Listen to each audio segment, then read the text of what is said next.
解放军升级行动后，压力给到对岸，台军真的敢开第一枪吗？大家好，我是肖玉华。解放军在台海升级了行动力度，在解放军军机进一步深入之后，对岸的台军发出警告，暗示可能率先开火，但台军真的敢开第一枪吗？为了回应日益猖獗的台湾当局台独势力，解放军升级了在台海区域活动的力度，不仅仅是出动的频率和规模日益增加，解放军距离台湾的距离也越来越近了。在今年6月下旬的一次战备巡航中，解放军空军派出8架次歼十战机，飞越所谓的海峡中线，其中的2架战机继续向前冲，一度突进到了敌近澎湖群岛只有24海里的临界区。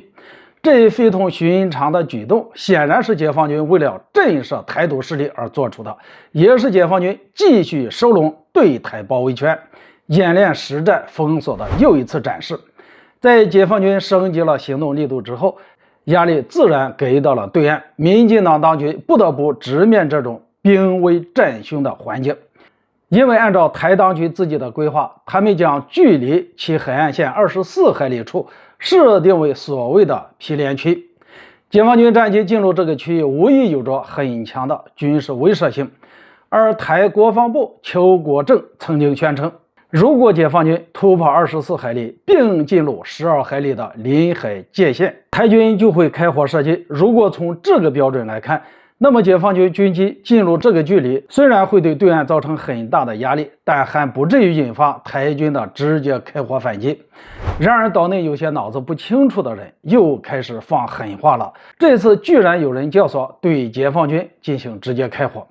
当地时间6月27号，台军所谓的联合作战计划处处长林文煌表示，针对解放军任何的非海航实体抵近台海，如果警告无效的情况下，台军就会行使自卫反击。也就是说，解放军接近台湾的任何海空军力量，只要不听从台军的警告离开，都有可能成为台军直接开火打击的对象。而到目前为止，台军的所谓应对方法，除去派出战机进行拦截伴飞之外，基本都是以所谓的陆基导弹追踪监视。说白了，就是远远的用雷达瞄准，不敢直接面对面接触。而解放军对台军给出的这些警告态度也是一向坚定，那就是毫不留情的直接回怼，不理会台军软绵绵的威胁。在这类接触中，发生了解放军飞行员喊话台军，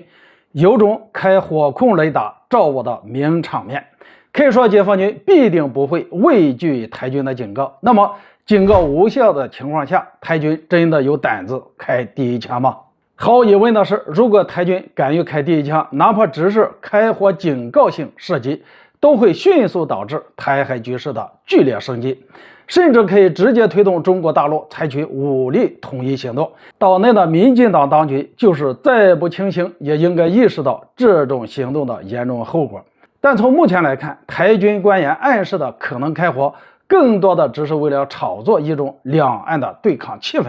并且妄图通过这种虚张声势的威胁来逼退解放军的压力。对岸的民进党当局自己心里都没有底气，台军更知道自己有几斤几两。